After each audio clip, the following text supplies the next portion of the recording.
Gold Hill in Shaftesbury, Dorset, England's most photographed street, survived 4.5 centuries, not because anyone protected it, but because it spent those centuries as a slum, too steep for commerce, worthless for redevelopment, occupied by families too poor to leave. Then in 1973, a bread company filmed a commercial there, a boy pushing a bicycle up brutal cobbles, Dvorak playing over the top. The advert went national. Suddenly the street everyone forgot became the street everyone wanted to see. That's the pattern hiding behind every intact Tudor street in England. They're not standing because they mattered. They're standing because they stopped mattering at exactly the right moment. Bankruptcy, not conservation, is what kept the wrecking balls away. Prosperity ended too late for the buildings to vanish into rubble, too early for Victorian developers to flatten them for progress. These streets are economic fossils, and the families living in them today aren't owners, they're unpaid custodians of someone else's frozen collapse. 8 streets across England still have families living in the original Tudor houses. This is why each one survived, ranked from remarkable to genuinely extraordinary, with the single most startling example saved for last. 2. Church Lane in Ledbury, Herefordshire descends steeply towards St Michael and All Angels Church. The timber-framed buildings lean toward each other so dramatically that neighbours on opposite sides could reach out their upstairs windows and shake hands across the gap. The cobbles underfoot are original, worn into channels by centuries of cartwheels.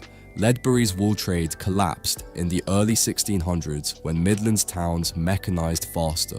The town still had money for maintenance, just not for demolition, wealthy enough to keep roofs on, too poor to rebuild fashionably.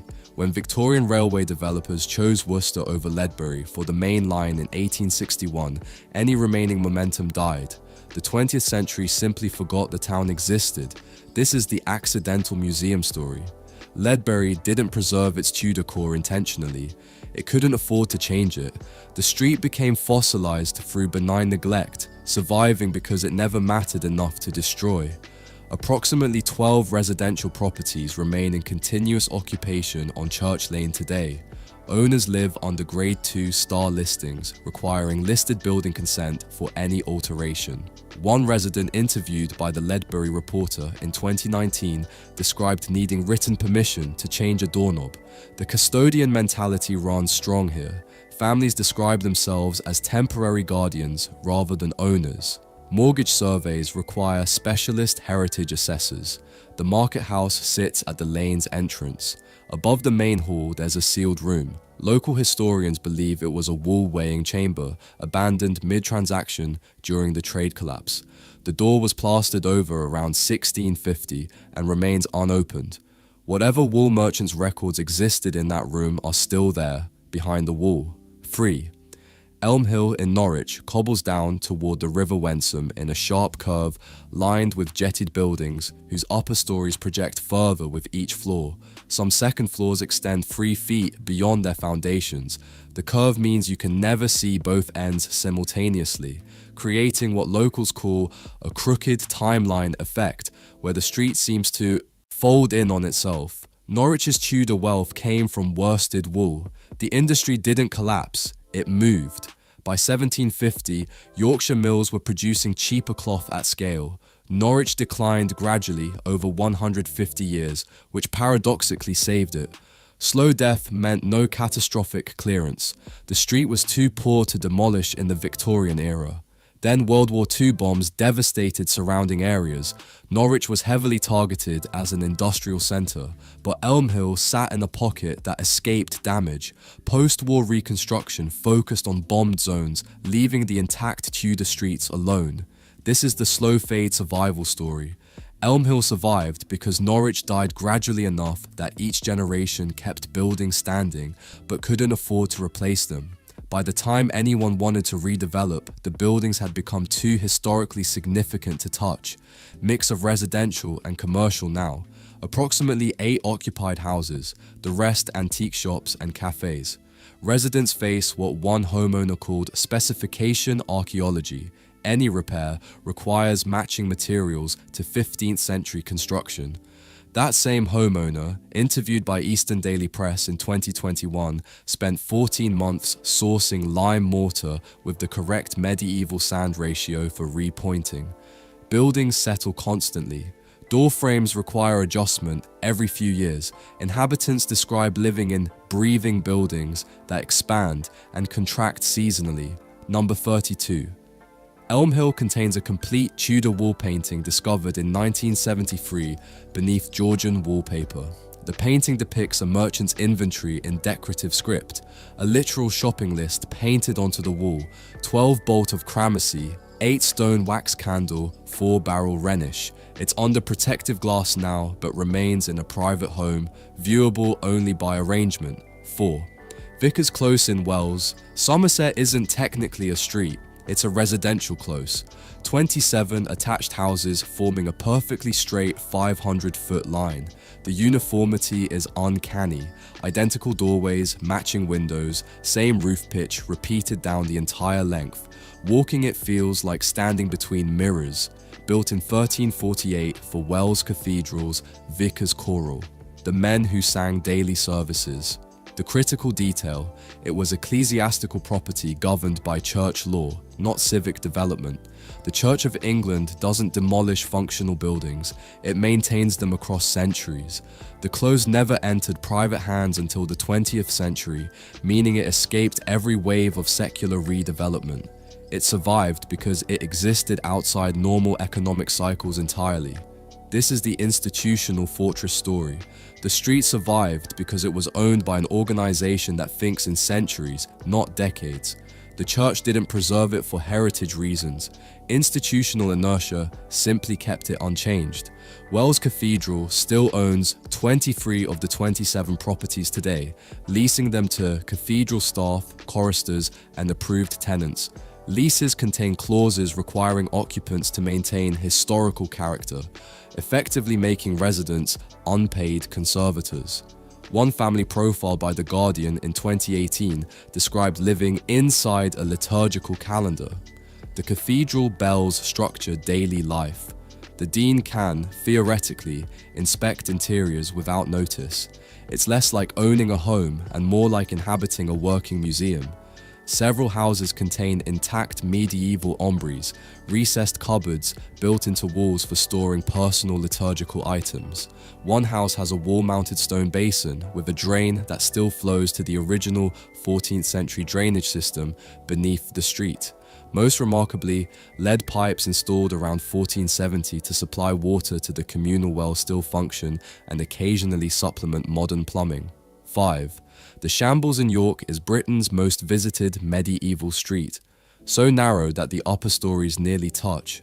On sunny days, the overhanging buildings create a slot canyon effect where light only reaches the cobbles for 20 minutes at midday. The buildings lean so severely that buttresses were added in the 1950s to prevent collapse. The Shambles survived for a unique reason. It was too valuable to demolish, but as a slum, not a treasure. From 1700 to 1950, it was York's poorest quarter. Overcrowded tenements where multiple families shared single rooms. Poverty kept buildings standing. Landlords couldn't profit from demolition when replacement. Housing would be equally unprofitable. When post-war clearances began, the street was scheduled for demolition in 1951, but early preservationists, led by Lord Esher's 1949 survey, intervened. The Shambles became England's test case for keeping picturesque slums.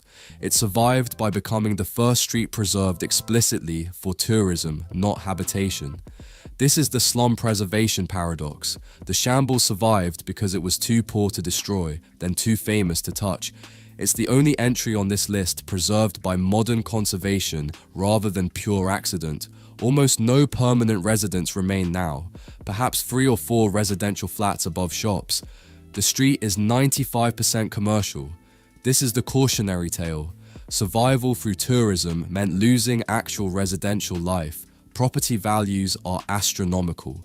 A 1-bedroom flat above a shop sold for £475,000 in 2022. The few remaining residents describe living in performative history. Tourists photograph their windows, assume they're actors, sometimes knock on doors asking for tours. Number 35, currently a shop, contains a butcher's block built into the floor. A massive oak slab with a drainage channel carved into the stone beneath it. The shambles was the medieval butcher's quarter. Shambles means meat market. And this block was in continuous use from approximately 1460 until 1958. The drain still connects to the medieval blood drainage system that once flowed to the River Ouse. The current shopkeeper uses it as a display table. Visitors stand on 500 years of accumulated knife marks. 6. Church Street in Tewkesbury runs straight toward the Abbey, lined with continuous timber-framed buildings that form an unbroken medieval facade for nearly 400 meters. The remarkable feature: almost no building is exactly vertical. They lean at different angles, some forward, some back, some to the side, creating a frozen earthquake effect where nothing is plumb but everything still stands. Tewkesbury's survival is the most straightforward bankruptcy story on this list. The town was a major wool and mustard trading centre until the River Severn silted up in the 1750s, making the port unusable. Commerce collapsed within a generation. The town was wealthy enough in 1750 to contemplate Georgian rebuilding. By 1770, it couldn't afford to repair gutters. The 19th century brought no industrial revival. Tewkesbury sat between larger towns and was bypassed by railways. By 1900, economically irrelevant. By 1950, the Tudor buildings were all that remained, protected by default because replacement would cost more than the town could generate. This is the Lavenham Mirror, the same story as Suffolk's famous wall town, but lesser known. Tewkesbury is what Lavenham would look like if tourists hadn't discovered it. Church Street has approximately 25 occupied residential properties today, many subdivided from larger medieval merchant houses. Owners face the heritage trap. Properties are valuable because they're listed, but listing prevents the modifications that would make them comfortable. One resident interviewed by Tewkesbury Borough News in 2020 described living without central heating because radiators would damage timber frames. The family uses a wood-burning stove with a flue installed along the original chimney path. Another family spent £80,000 restoring wattle and daub walls after a survey revealed modern cement was rotting the timber frame. The house at 65 Church Street contains a sealed anchorite cell, a small room where a medieval religious recluse was voluntarily bricked in for life. The cell was discovered during renovations in 1978, complete with a narrow slit window facing the street so the anchorite could receive food. Faint scratch marks cover the walls. Carbon dating of the mortar suggests it was sealed around 1480 and reopened sometime in the 1600s. The room is now used as a closet, but the original window slit is still visible from the street. 7. Lady Street in Lavenham curves gently uphill, lined with colour-washed timber-framed houses, the iconic Suffolk pink and Lavenham blue that appear in every heritage photograph. The street is narrow enough that delivery vans must wait for oncoming traffic at designated passing points. Every building has a slightly different roofline, creating a rhythm of peaks and gables. Lavenham is the archetype. In 1525, it was among England's 20 wealthiest towns, made rich by Lavenham blue cloth, a water-resistant wool favoured for maritime use. The town was rebuilding itself in grand style when Henry VIII's dissolution of the monasteries triggered a wool market collapse. Monasteries were the largest buyers. By 1550, Lavenham's trade had evaporated. The town spent the next 400 years in suspended animation, too poor to demolish, too irrelevant to redevelop. Victorian industrialists bypassed it. The railway went to Bury St Edmunds instead. When preservation movements began in the 1930s, Lavenham was already a lost town, which made it perfect for conservation. This is the template story, the model against which all others are measured. Boom, sudden collapse, frozen in time, discovered centuries later. Lady Street is almost entirely residential today, approximately 18 occupied houses. Lavenham has become a heritage laboratory, more listed buildings per capita than anywhere in England. Residents are overwhelmingly retirees and remote workers. Young families can't afford homes here. average house price exceeds £650,000. One homeowner profiled by Suffolk magazine described the approval gauntlet.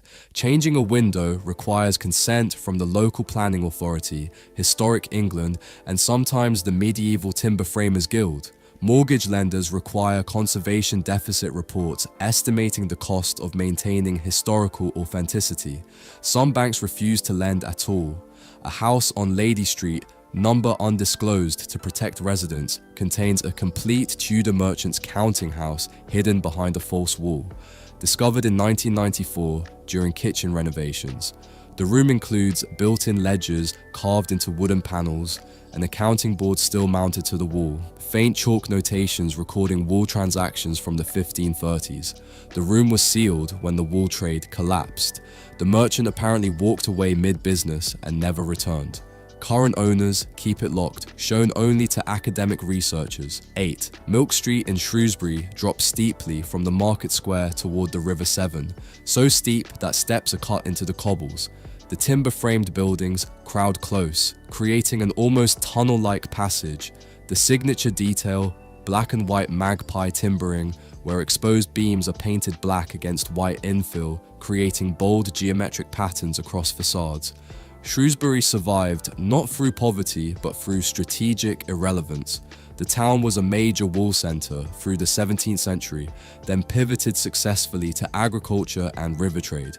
It remained prosperous enough to maintain buildings, but never rich enough to wholesale rebuild. The key moment, Victorian railway engineers chose to route the main line through the newer town centre. The medieval quarter, including Milk Street, became a commercial backwater. The street avoided clearance because it sat just outside the redevelopment zone. Then World War II. Shrewsbury was lightly bombed. Post-war rebuilding focused on damaged areas, leaving the intact medieval core untouched. This is the strategic miss story. Milk Street survived because every wave of destruction landed just next to it. Mix of residential and commercial now. Approximately 6 occupied houses. Residents emphasize the lived-in museum tension. Buildings are structurally sound but behaviorally strange. Floors slope at visible angles. Doors don't close properly because frames have settled over centuries. Rooms connect through unexpected level changes. One resident interviewed by Shropshire Star described using marbles to determine which direction their floor slopes. The answer changes after heavy rain when the clay foundation shifts. But this is the incident street. In 1403, during the Battle of Shrewsbury, a Lancastrian soldier fleeing the battlefield broke into a house on Milk Street and hid in the attic. He was discovered and killed there, his blood soaked into the timber floor. The house, now subdivided into 2 properties, preserves the attic as a communal space. The bloodstain is still visible on the oak boards. Chemical analysis in 1998 confirmed it as 15th century human blood. The stain is protected under the building's listing. The floor cannot be replaced or refinished. Residents describe visitors making pilgrimages to see the soldier's blood, treating the attic like a shrine they never asked to maintain. These streets didn't survive because Tudor. Buildings are special. They survived because Tudor-era bankruptcy froze them at that exact moment. If the wool trade had collapsed in 1450, they'd be medieval. If it collapsed in 1650, they'd be Stuart. The architecture is arbitrary. The economics are everything. Preservation is mostly a story we tell afterward about accidents nobody planned. Gold Hill spent 4 centuries as a slum before a bread commercial turned it into a postcard. The shambles was scheduled for demolition before preservationists intervened at the last moment. Lavenham's counting house sat sealed behind a wall for 400 years, discovered only because someone wanted a bigger kitchen. What we call heritage is often just poverty that lasted long enough to become interesting. The families living in these houses today aren't owners in any traditional sense. They're custodians of someone else's frozen collapse. They need permission to change windows. They source 15th century mortar specifications. They live with floors that slope, doors that don't close, tourists photographing their breakfast. Some embrace it, others just want underfloor heating. But they all inhabit the same truth. These buildings survived because they stopped mattering. Then we decided they mattered again, which created a different problem entirely. Drop a comment and tell me what this taught you about how history actually survives, not through intention, but through accident, bankruptcy, and the occasional bread advert. Then subscribe. We cover the relocation truths and housing warnings the mainstream won't touch.